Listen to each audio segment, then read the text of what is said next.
किया है उस ईमानदारी और शुद्धता को बनाए रखें। और कोशिश ये है कि आने वाले विधानसभा चुनाव में 243 सीटों पर जन स्वराज एक बेहतर और स्वच्छ विकल्प बिहार की जनता के सामने रखे, ताकि 30-35 साल से जो विकल्प के अभाव में राजद के डर से नीतीश और भाजपा के डर से लालू जी को वोट देने की जो परिपाटी है, जो एक तरह से राजनीतिक बंधुआ मजदूरी है, उससे लोगों को निजात मिले और बिहार में एक स्वच्छ और अच्छी सरकार का गठन हो। इसी आशा और विश्वास के साथ हम लोग सभी साथी यहाँ प्रयास में लगे हुए हैं। अब अगर आपके जो सवाल हैं वो जो मुख्यमंत्री पद के हैं, लगातार उन पर कुछ न कुछ सवाल उठते रहते हैं। कल भी राष्ट्रगान को लेकर एक सवाल के घेरे में आ गया।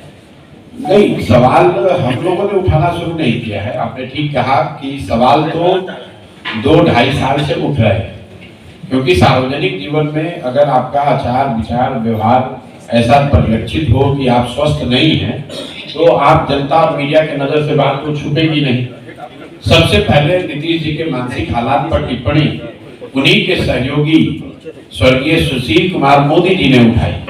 विधानसभा सत्र में के दौरान विधानसभा के सामने खड़े होकर 2023 नवंबर में सुशील कुमार मोदी जी ने कहा कि लगता है कि नीतीश कुमार जी को कोई गंभीर मानसिक बीमारी हो गई है। उसके बाद कई बड़े नेता ये सवाल उठाते रहे।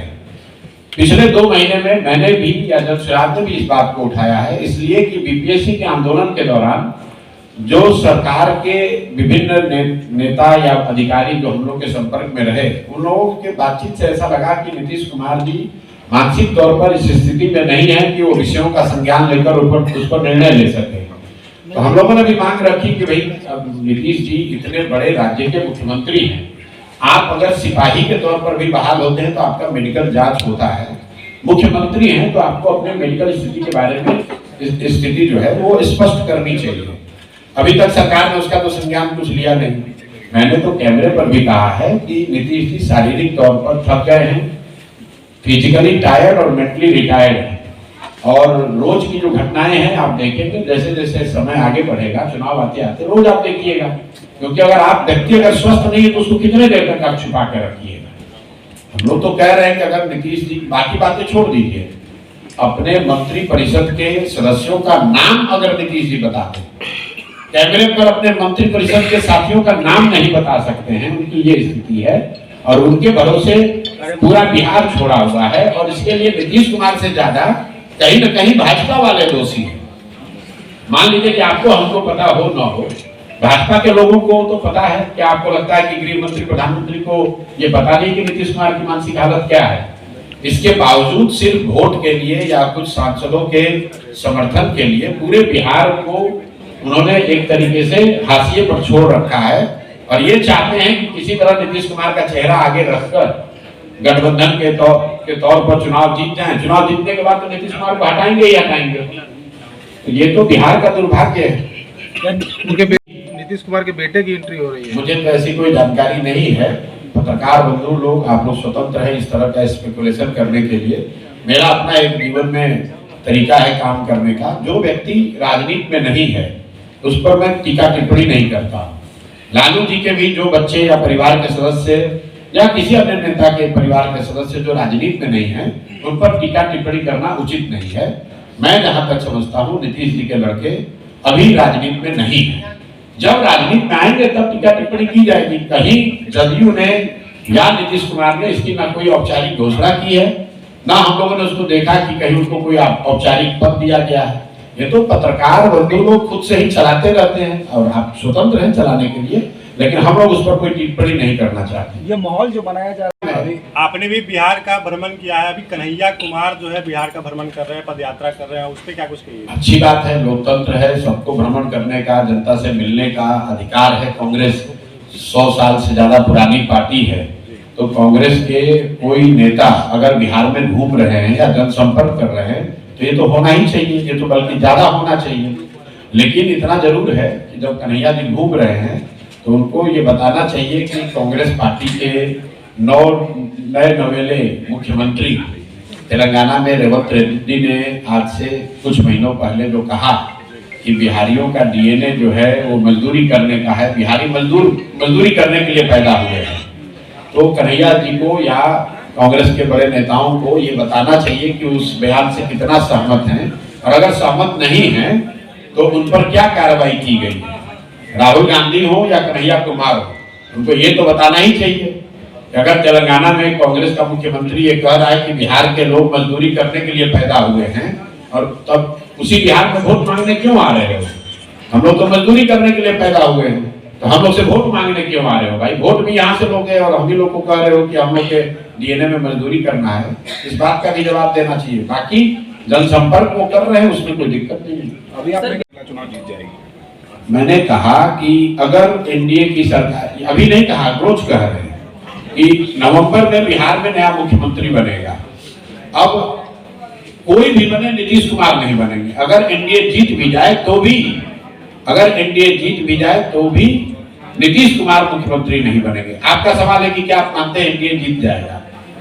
हमने कोई जानता नहीं कि परिणाम क्या होगा। हम उन नेताओं में नहीं है जो खड़ा होकर बोल रहे कि कौन जीतेगा कौन हारेगा। जब बोलेंगे कौन जीतेगा तो वही जीतेगा। इतना मैं कह सकता हूं कि नीतीश कुमार अगले मुख्यमंत्री नहीं बनेंगे, क्योंकि उसके लिए कोई सर्वे की जरूरत नहीं है। स्पष्ट है कि अगर एनडीए जीतता है तो भाजपा उसमें नीतीश कुमार से बड़ा दल रहेगा और भाजपा वाले उनको हटा देंगे, और अगर एनडीए नहीं जीतता है तब भी नीतीश कुमार नहीं बनेंगे। तो किसी भी हालत में नीतीश कुमार तो मुख्यमंत्री नहीं बनेंगे, बाकी कोई बन जाए।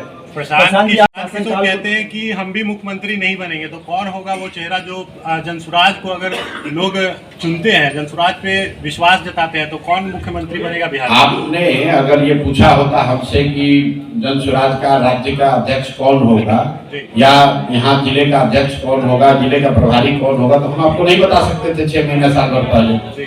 जब दल बना, दल से जो लोग जुड़े हैं उनमें से ही लोगों ने मिलकर सहमति बनाई कि कौन अध्यक्ष होगा, कौन उपाध्यक्ष होगा, कौन प्रभारी होगा। तो जब जनसुराज जीत कर आएगा तो उसके विधायक मिलकर ये तय कर लेंगे कि उनका नेता कौन होगा। जनता जो है वो मुख्यमंत्री का चेहरा देखकर वोटिंग करती है भाई, ये एक बड़ा फैक्टर होगा कि मुख्यमंत्री का चेहरा देखकर वोट करती है, एक बड़ा फैक्टर है। लेकिन जनसुराज चेहरे पर, किसी व्यक्ति के चेहरे पर नहीं, अपने विचार, अपने प्रयास के आधार पर ही चुनाव लड़ेगा, और इसमें कोई एक चेहरा नहीं है। इस प्रयास को ही समर्थन मिले, इसी आशा और विश्वास के साथ हम लोग चुनाव में जाएंगे। क्या प्रशांत किशोर तेजस्वी यादव के सामने राघोपुर से चुनाव लड़ेंगे? भाई, राघोपुर आप ही के जिले में है, और ये आपने अच्छा कि आपने सवाल पूछा। सवाल ये पूछा गया कि क्या प्रशांत किशोर आप चुनाव लड़िएगा, तो हमने ये कहा कि प्रशांत किशोर पार्टी से ऊपर तो है नहीं। अगर दल के साथी तय करते हैं कि हमें चुनाव लड़ना है तो मैं भी चुनाव लड़ूंगा, इसमें कोई दिक्कत नहीं है। दल में चुनाव लड़ने की प्रक्रिया अभी चल रही है, आवेदन दिया जा रहा है। तो मैंने पत्रकार बंधुओं को यह सूचित किया कि एक साथी ने, कुछ साथियों ने राघोपुर से मेरे नाम का आवेदन भरा है। ये तय नहीं हुआ है कि मैं लड़ूंगा या नहीं लड़ूंगा, लेकिन कुछ साथियों ने वहां से आवेदन भरा है कि आप आइए और राघोपुर से चुनाव लड़िए। दल से ऊपर प्रशांत किशोर नहीं है। सब लोग मिलकर तय करेगा कि आपको चुनाव लड़ना है तो चुनाव लड़ा जाएगा। वो हरनौत होगा कि राघोपुर होगा कि कोई दूसरा क्षेत्र होगा, वो जब दल के नेता साथी तय करेंगे वो किया जाएगा। लेकिन अगर दल कहेगा तो प्रशांत किशोर तेजस्वी के खिलाफ में उतरेंगे। बिल्कुल लड़ेंगे भाई, तेजस्वी क्या है। दल कहेगा कि मोदी के खिलाफ लड़िए तो मोदी के खिलाफ लड़ेंगे। दल जो कहेगा वो करेंगे। साथ में आप चुनावी कैंपेन में गए थे आप साउथ में, तो क्या वो यहाँ पर आएंगे आपके लिए प्रचार करने? तलपति विजय जो आप कह रहे हैं टीवी के, ये मेरे मित्र हैं, बहुत पुराने मित्र हैं, और हम लोगों ने करीब करीब साथ में ही अपना प्रयास शुरू किया है।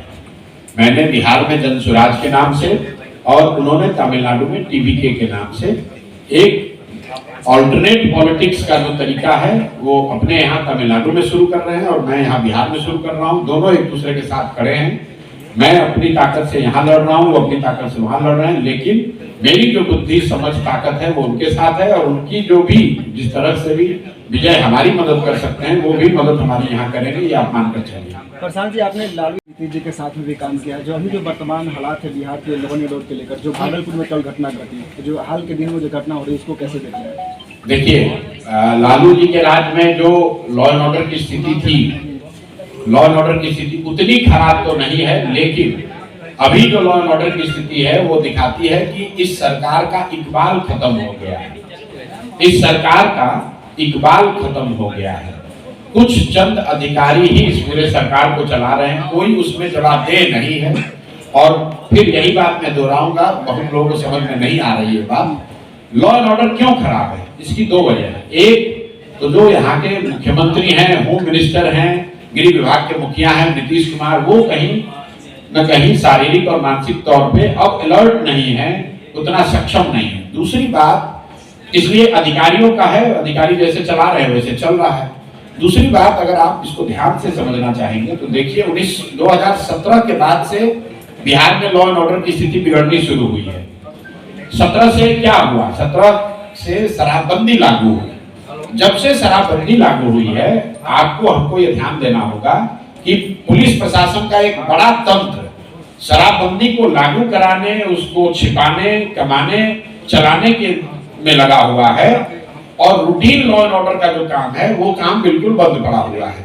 और ये बात सिर्फ मैं नहीं कह रहा हूँ, इस देश के चीफ जस्टिस, पूर्व चीफ जस्टिस ने कहा कि जब आप कानून इस तरह के बनाते हैं और उतने आपने थाने नहीं बढ़ाए, कोर्ट में जजेस की संख्या नहीं बढ़ाई, तो पूरा सिस्टम चोक हो जाता है। अब एक थाना, मान लीजिए महुआ में थाना है, उसमें 10 पदाधिकारी हैं, छोटे बड़े मिलाकर, उनका जिम्मा था पहले लॉ एंड ऑर्डर देखना। अब उनको बालू माफिया से भी निपटना है, शराब माफिया से भी निपटना है, तो उनका ज्यादा समय तो शराब और बालू माफिया से निपटने में जा रहा है। तो रूटीन लॉ एंड ऑर्डर तो सफल होगा ही होगा। 2017 के बाद से नीतीश जी चाहे भाजपा के साथ रहे हो या राजद के साथ रहे हो, कानून व्यवस्था लगातार खराब हो रही है।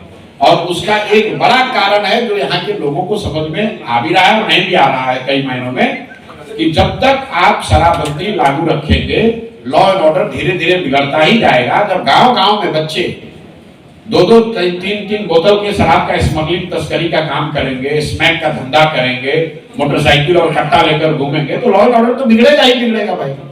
और ये मैं आपको और बता देता हूँ, शराबबंदी अगर हटा दी जाए तो भी महीनों तक लॉ एंड ऑर्डर और बिगड़ेगा, क्योंकि जो हजारों लोग इस तरह के गलत काम में जुड़ गए, इसका समाज पर जो दूरगामी असर है उस पर कोई चर्चा ही नहीं कर रहा है। लालू यादव कि भाई, अरे लालू यादव बात छोड़ो, आप लोग पत्रकार हैं, कोई इस बात की चर्चा नहीं कर रहा है कि शराबबंदी का दूरगामी असर लोगों पर क्या पड़ रहा है। जो बच्चे बिहार में कहीं सूखा नशा की बात नहीं होती थी पहले, ये सूखा नशा गांव-गांव में फैल रहा है, पंजाब और हरियाणा की तरह यहाँ पर। बिल्कुल चरस स्मैक जैसे, भाई यही बात तो मैं कह रहा हूँ। तो जो आदमी एक बार चरस पीने लगा, अब लालू जी की सरकार रहे कि प्रशांत किशोर की सरकार रहे, उसका जीवन तो बर्बाद हो गया, वो परिवार तो नष्ट हो गया। इसकी चर्चा ही नहीं कर रहा है कोई, ना समाज में किसी को समझ है, ना उसकी सेंसिटिविटी है।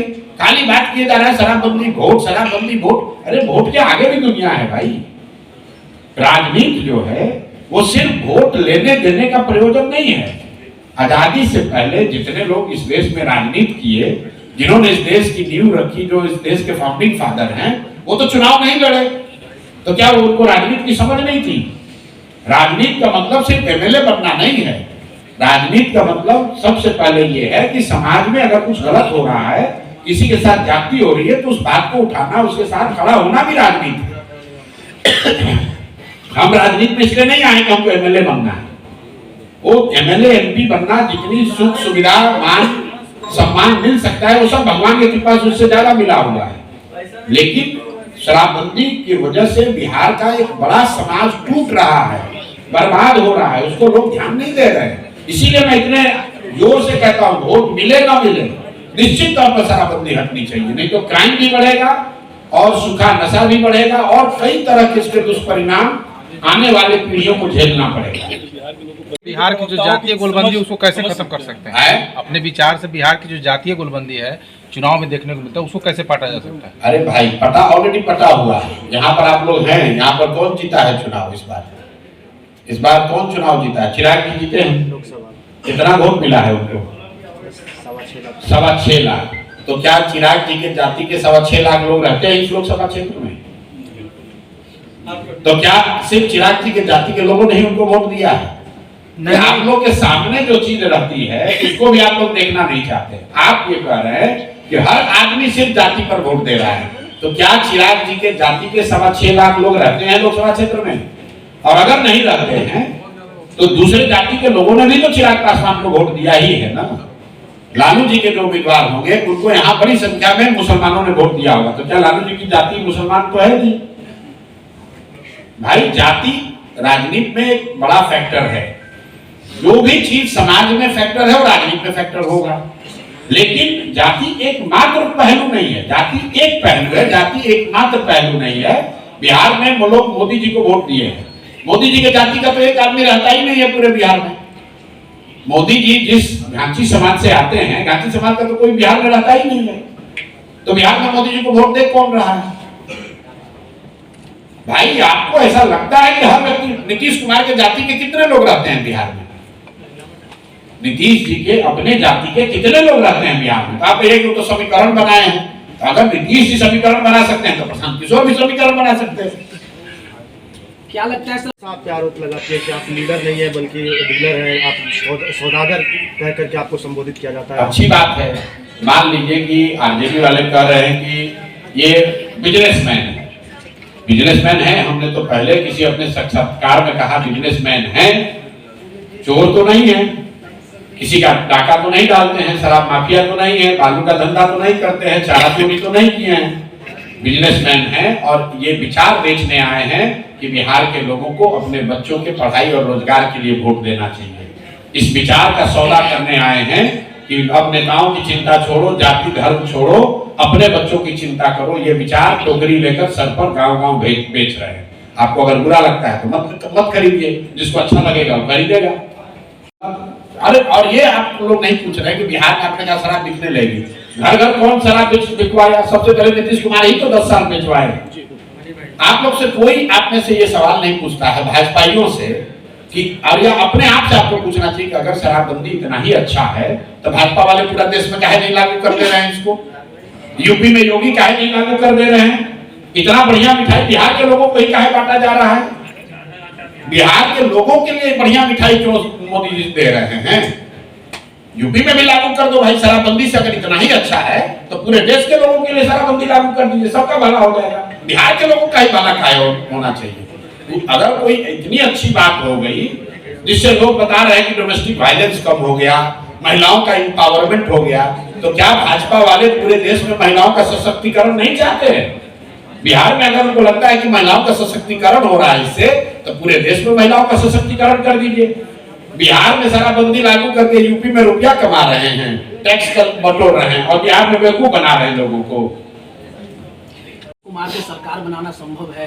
अरे भैया लिख के दे देते हैं, आप भी बोले, आपको सुने नहीं कि अब कोई भी सरकार बनेगी, किसी की सरकार बनेगी, नीतीश कुमार मुख्यमंत्री नहीं बनेंगे। चेहरा तो फ्रंट में वही है। अरे भैया फ्रंट में आप अपना भी चेहरा लगा सकते हैं, हम भी लगा सकते हैं। जनता के चेहरे पर मोहर लगाती है, इस पर ना बात है। तो नीतीश कुमार जी के चेहरे पर अब मोहर नहीं लगने वाला है। जनता देख चुकी है कि इस आदमी को अगर हम लोग 10-20 एमएलए भी जिता देंगे तो ये आदमी कुर्सी के लिए बिहार का सौदा करने में 1 मिनट नहीं हिचकिचाएगा, चाहे वो सौदा आरजेडी के साथ करना पड़े या भाजपा के साथ करना पड़े। नीतीश जी अभी भाजपा के साथ हैं। आपने कभी सुना कि उन्होंने कहा कि हम भाजपा, लोग का देश की मीडिया बता रही है कि नीतीश जी के समर्थन से ही देश की सरकार चल रही है। नीतीश जी ने कभी ये कहा कि बिहार में चीनी मिल चालू होगा तब हम समर्थन देंगे, या बिहार के हर राज्य में एक फैक्ट्री लगा दे केंद्र सरकार तब हम समर्थन देंगे? नीतीश जी को तो इसकी चिंता नहीं है। नीतीश जी को चिंता है हमको मुख्यमंत्री बनाए रखो, हम तुमको समर्थन देते रहेंगे। तो ये बात जनता भी देख रही है ना भाई, कि आपको अपनी कुर्सी को छोड़कर किसी की चिंता नहीं है, तो जनता भी चुनाव में आपकी चिंता नहीं करेगी।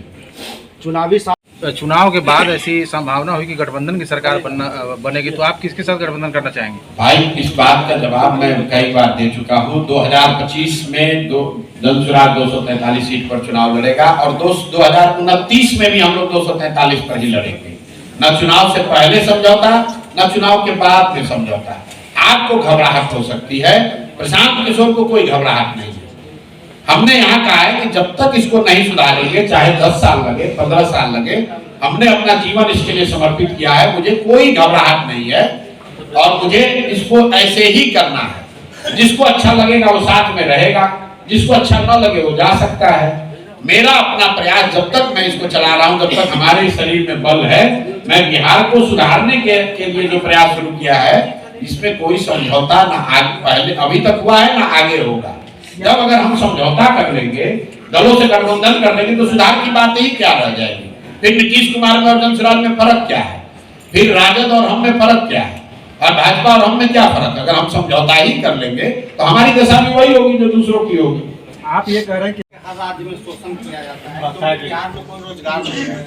जन स्वराज आएगी तो यहाँ के युवाओं के लिए क्या रोजगार, ऐसा क्या होगा जो उसका शोषण बंद। 1000 बार इस सवाल का जवाब दिया जा चुका है कि बिहार में बच्चों को रोजगार सरकारी नौकरी से नहीं मिल सकता है, क्योंकि बिहार में 78 साल में सिर्फ 23.25 लाख लोगों को ही सरकारी नौकरी मिली है। मतलब 1.97% लोगों को ही सरकारी नौकरी आज तक मिल पाया है। बिहार में सिर्फ कृषि को सुधार कर भी नौकरी रोजगार नहीं दिया जा सकता है, क्योंकि बिहार की आर्थिक व्यवस्था का सिर्फ 20% हिस्सा ही कृषि आधारित है। अगर बिहार में सुधार करना है तो उसके लिए जरूरी है, पलायन रोकने के लिए, रोजगार के लिए 2 चीजों की जरूरत है। पहला कि घर घर लोगों को रोजी रोजगार करने के लिए पूंजी मुहैया कराया जाए, ताकि लोग अपने स्तर पर कुछ न कुछ रोजी रोजगार कर सकें। आप YouTube चला रहे हैं, कुछ आपके पास साधन है तो आप YouTube चला रहे हैं, आपको नौकरी मिले ना मिले, आप स्वरोजगार आपको मिला हुआ है। तो जनसुराज ने यहाँ पर पलायन रोकने और रोजगार के लिए 2 बातें बताई हैं। एक कि बिहार से जो पूंजी का पलायन हो रहा है, हर साल बैंकों के माध्यम से जो 2.5 लाख करोड़ रुपया बाहर जा रहा है, उसको रोककर हम लोग बिहार के लोगों के हाथ में पूंजी देना चाहते हैं। दूसरा, हम लोगों ने कहा कि मनरेगा से कृषि को जोड़कर जितने कृषि से आधारित मजदूर हैं जो पंजाब और हरियाणा जा रहे हैं, अगर बिहार के किसानों को मजदूर फ्री कर दिया जाए तो मनरेगा के किसानों को यहीं के खेतों में काम मिलने लगेगा। वो दूसरा पहलू है। और तीसरा, रोजगार का एक बड़ा जरिया जो हम लोग कह रहे हैं, इंटरेस्ट सबवेंशन स्कीम, कि लोगों को सिर्फ यहाँ 4% ब्याज पर लोन मिलने लगे सरकारी गारंटी पर। इसका फायदा क्या है कि सिर्फ 6000 करोड़ रुपए के खर्च पर, 6000 रुपए के करोड़ के खर्च पर 1 लाख करोड़ रुपए का पूंजी लोगों को मुहैया होगा। मान लीजिए कि आपका यहाँ के समाज में लोग 1 लाख करोड़ रुपए का कर्ज लें, तो उस पर इंटरेस्ट बनेगा, ब्याज बनेगा सरकार अभी के दर से 10,000 करोड़ रुपया। तो जनसुराज ये कह रहा है कि 6000 करोड़ रुपया सरकार देगी और 4,000 करोड़ रुपया आप दीजिए, मतलब आपको 4% पर ब्याज मिले, और वो सिर्फ महिलाओं के लिए, ताकि हर महिला घर में बैठकर कोई ना कोई रोजी रोजगार कर सके। बिहार से अगर बिहार में रोजगार लाना है, तरक्की लानी है, तो यही उपाय है, दूसरा कोई उपाय नहीं है। कोई अगर आके कह रहा है कि हम नौकरी दे देंगे, आपको बेवकूफ बना रहा है। नौकरी की एक सीमा है, पूरे देश में सिर्फ 3% लोग नौकरी करते हैं। अगर बिहार में 3% लोगों को नौकरी मिल भी जाए तो भी 97% आदमी को नौकरी नहीं मिलेगा। अगर कृषि को सुधार भी दिया जाए तो भी 20% लोग को ही उसमें नौकरी रोजगार मिल सकता है। तो जब तक यहाँ पर कंजम्पशन नहीं बढ़ेगा, लोगों के हाथ में पूंजी नहीं आएगी, तब तक बिहार से गरीबी दूर नहीं होगा। तो जनसुराज की सोच है पूंजी का पलायन रोककर बुद्धि का पलायन रोका जाए, और जिस दिन आपने पूंजी और बुद्धि का पलायन रोका, उस दिन श्रम का पलायन अपने आप रुक जाएगा। और 3 स्कीम जो हमने आपको बताई पलायन रोकने के लिए, रोजगार के लिए, वो है बच्चों को सरकारी गारंटी पर पूंजी उपलब्ध कराना, दूसरा मनरेगा को कृषि से जोड़ना, और तीसरा महिलाओं को 4% ब्याज पर लोन मुहैया कराना, ताकि घर घर में यहाँ रोजी रोजगार हो सके, लोग सरकारी नौकरियों की मारामारी में न पड़े। जनसुराज बिहार में त्रिकोणात्मक संघर्ष देखता है। यहाँ पर बहुत दिनों के बाद, पिछले 25-30 साल में शायद पहली बार एक प्रॉपर त्रिकोणीय मुकाबला होगा। जिसको जनता आशीर्वाद दे वो जीतेगा, लेकिन प्रॉपर त्रिकोणीय मुकाबला हर सीट पर होगा 243 में 243 में, जिसमें एक और एनडीए है, एक और आरजेडी इंडिया अलायंस है, और एक और जनसुराज है। पहले जनसुराज के लोगों में सिर्फ गांधी जी, अब जनसुराज के लोगों में अंबेडकर और गांधी दोनों साथ हैं। जी, इसका मतलब ये हुआ कि पिछले 2 बरस में जब पूरे गांव-गांव हम लोग चले, तो ये देखा कि विचारधारा के आधार पर जो जनसुराज की विचारधारा है, हम लोगों की लड़ाई भाजपा की आइडियोलॉजी से, भाजपा के विचारधारा से है। और अगर भाजपा को विचारधारा के आधार पर उनसे लड़ना है, तो 4 विचारधारा के लोग आज भाजपा से लड़ रहे हैं। एक जो गांधी को मानने वाले लोग हैं, वो भाजपा की विचारधारा से इत्तेफाक नहीं रखते हैं। दूसरा जो कम्युनिस्ट विचारधारा के मानने वाले लोग हैं वो भी भाजपा की विचारधारा से इत्तेफाक नहीं रखते हैं। तीसरा जो अम्बेडकराइट्स हैं, बाबा साहब को मानने वाले लोग हैं, वो लोग भी भाजपा की विचारधारा से सहमत नहीं हैं। और चौथा जो ओरिजिनल समाजवादी हैं, लोहिया और जयप्रकाश जी के अनुयायी हैं, वो भी भाजपा से इत्तेफाक नहीं रखते हैं। अब इन चार विचारधारा के मानने वालों में दो विचारधारा, कम्युनिस्ट पार्टी का तो अपना दल है तो उसको हम लोग ले नहीं सकते हैं, और समाजवादी यहाँ पर लोहिया और जयप्रकाश जी को मानने वाला कोई बचा नहीं। जो एक नीतीश कुमार बचे हुए थे वो खुद ही जाकर भाजपा के साथ बैठ गए। इसलिए जो दो बच गए, उन दोनों विचारधारा के जो आइकन हैं, जो सबसे बड़े प्रणेता हैं, गांधी और बाबा साहब, उन दोनों को साथ में लाकर ये सीधा प्रयास किया जा रहा है कि एक ऐसा दल, एक ऐसी व्यवस्था खड़ी की जाए जो भाजपा से जमीन पर भी और विचारधारा के आधार पर भी मुकाबला कर सके। जनसुराज में अगर कुछ चीज है, वो चाहे चित्र हो, कलर हो, फोटो हो, बिना सोचे समझे ऐसा कुछ नहीं लगा दिया गया कि अच्छा ये एक फोटो है इसमें 3 लगा देते हैं, अब 2 लग गया इसमें 1-2 और बढ़ा देते हैं। अगर वहां एक फोटो लगा है तो उसके पीछे एक गहरी सोच है, समाज का नजरिया है, और वो नजरिया ये है कि विचारधारा के आधार पर अगर भाजपा से लड़ना है तो गांधी और बाबा साहब अम्बेडकर के मानने वाले लोगों को साथ में आना होगा, और साथ में आकर विचारधारा के आधार पर जमीन पर उनसे मुकाबला करना होगा। इसलिए जनसुराज देश का एकमात्र ऐसा दल है जहां गांधी और बाबा साहब का चित्र एक साथ आपको दिखता है। ये सिर्फ चित्र नहीं है, उनके विचारधाराओं का साथ में आना है, उनके मानने वाले लोगों का साथ में आने का संदेश। और कोई दूसरा दल अगर आपसे गठबंधन करना चाहेगा तो आप क्या कहेंगे? हम कह रहे हैं कि हम आपको गले नहीं लगाएंगे तो आप हमको जबरदस्ती गले लगा लीजिएगा। दूसरा करना चाहिए, उसे क्या मतलब? पहले जनसुराज का गठबंधन बिहार के लोगों से हो गया, बिहार के उन लोगों से हो गया जो आकर मुझे कहता है कि भैया आप पर बहुत विश्वास है, आपसे बड़ी आशा है। जब मैं पैदल चलता हूँ तो कोई सामान्य परिवार का लड़का आके कहता है भैया आप पर बहुत भरोसा है, छोड़िएगा मत। मैं उस भरोसे को नहीं तोड़ सकता हूँ, बाकी कुछ भी छोड़ सकता हूँ। तो इसलिए कोई चिंता मत कीजिए, ना गठबंधन पहले होगा ना बाद में होगा। अगर जनता भरोसा नहीं जताती है तो हम लोग संघर्ष के लिए तैयार हैं, चाहे 5 साल लगे, 10 साल लगे। बिहार को एकदम सही रास्ते पर लाने का जो संकल्प है उससे पीछे हटेंगे नहीं। जो संवैधानिक व्यवस्था है कि नए दल को चुनाव चिन्ह चुनाव के 6 महीना पहले मिलता है, तो हम लोग को वो चिन्ह मई में मिलना चाहिए। हम लोगों ने अपना आवेदन दे रखा है। जैसे ही वो 6 महीने की समय अवधि शुरू होगी, हम लोग का विश्वास है कि चुनाव आयोग हम लोग को चुनाव चिन्ह देगा। जो चुनाव चिन्ह देगा वो परमानेंट रहेगा। जो उपचुनाव के दौरान जो चिन्ह मिला था वो टेम्परेरी व्यवस्था थी, परमानेंट चिन्ह हम लोग को अप्रैल या मई में मिलना चाहिए।